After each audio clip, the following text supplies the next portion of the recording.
Hello friend, तो आज हम आपको हिंदी का सिमुलेशन का एक लेसन बना के दिखाएंगे। जो मैंने एक लेसन बनाया हुआ है वो आपको बताऊंगा, तो बने रहे हमारे साथ में। तो मैं आपको एक हिंदी की पाठ योजना बताता हूँ। हमारा पहले प्रकरण ले लिया है हमने तुलसीदास के ऊपर एक पाठ योजना है, जिसमें पहले अपनी सामान्य जानकारी वो पढ़ देंगे। विषय, दिनांक, कक्षा, कालांश, समय अवधि, और मेन है अपना प्रकरण, जो अपना पाठ है उसका नाम लिखना है।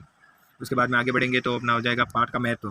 पाठ का महत्व में जो अपना पाठ है उसकी मुख्य बातें उसमें लिखनी होती हैं, जिसमें देखो ये तुलसीदास जी का जीवन परिचय के बारे में तथा उनके दोहे के बारे में बताया गया है, जो इसमें लिखा गया है।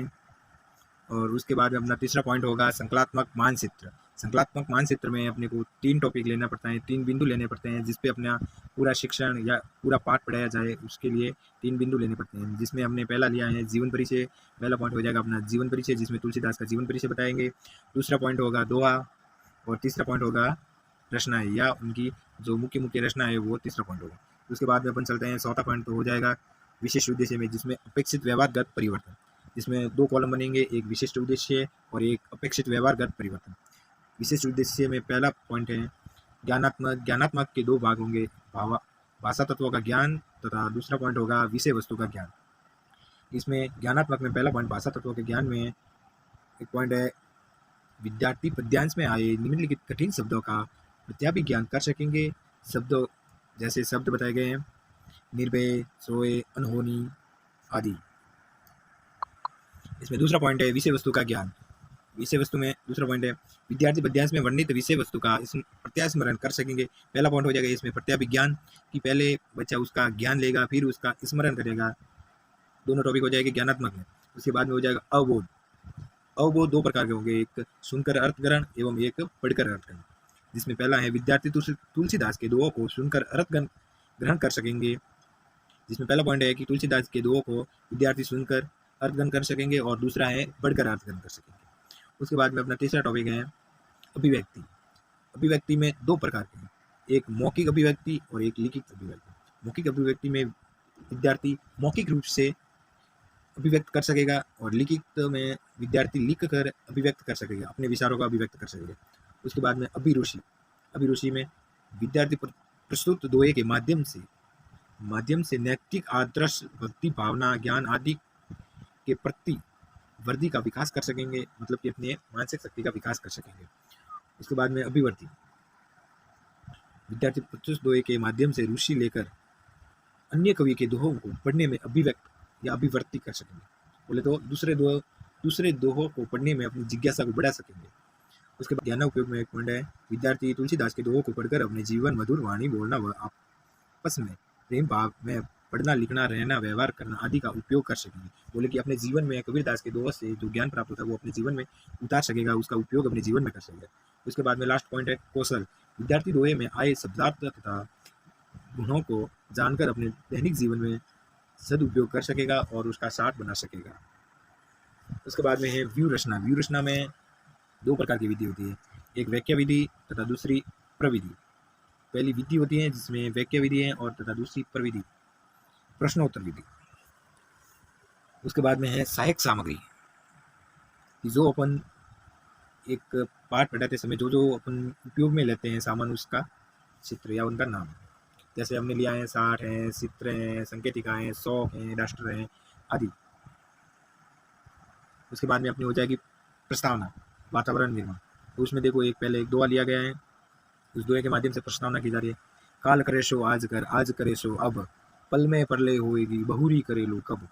बोले तो पहले एक दोहा बता दिया, अब उसके बाद में उसका प्रश्न उपयुक्त, जिसमें प्रस्तावना का पहला प्रश्न दिया गया है उपयुक्त दोहा किसका है। बोले तो कि ये दोहा किसके द्वारा रचित है। तो इसमें छात्र अपनी प्रतिक्रिया करेगा कि इसमें देखो ये कबीरदास जी का दोहा है।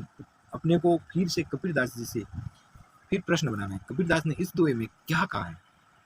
तो अपने एक प्रश्न बना दिया कबीरदास जी, उत्तर का प्रश्न बना दिया। फिर उसमें बच्चे ने जवाब दिया कबीरदास कहते हैं कि कोई भी कार्य कल पर नहीं टालना चाहिए। फिर इसने प्रश्न कर दिया कबीरदास की तरह और किन 2 कवियों ने दोहों की रचना की। बोले तो जिस प्रकार कबीरदास जी ने रचना की है दोहों की, ठीक उसी प्रकार कबीरदास जी के जैसे ही किन्हीं 2 कवियों के नाम बताए जिन्होंने ऐसी रचनाएं की। इसमें कल का काम आज भर,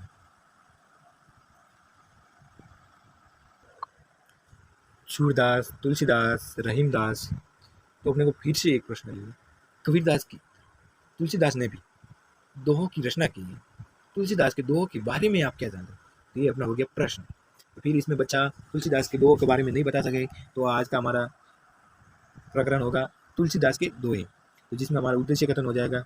बच्चों आज हम तुलसीदास द्वारा रचित दोहे के बारे में अध्ययन करेंगे कि तुलसीदास के द्वारा जो दोहे रचे गए हैं उनके बारे में आज विस्तार पूर्वक अध्ययन करेंगे।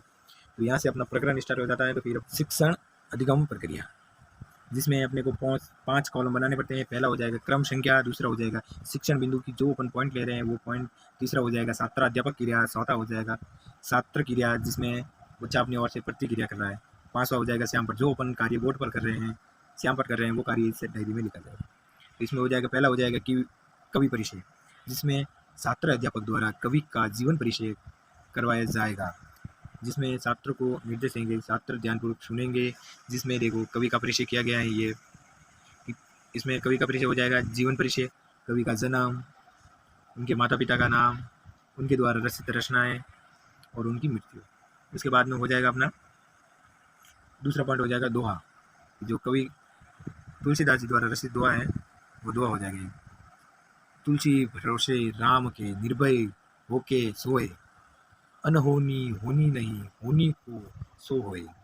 तुलसीदास तुलसीदास जी का दोहा है, जिसमें देखो पहला हो जाएगा दोहा, उसके बाद में स्वर भाषण हो जाएगा।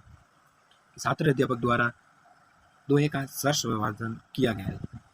उसके बाद में हो जाएगा दूसरा पॉइंट पुनः स्वर भाषण, छात्र अध्यापक द्वारा दोबारा उस दोहे को भाषण किया गया।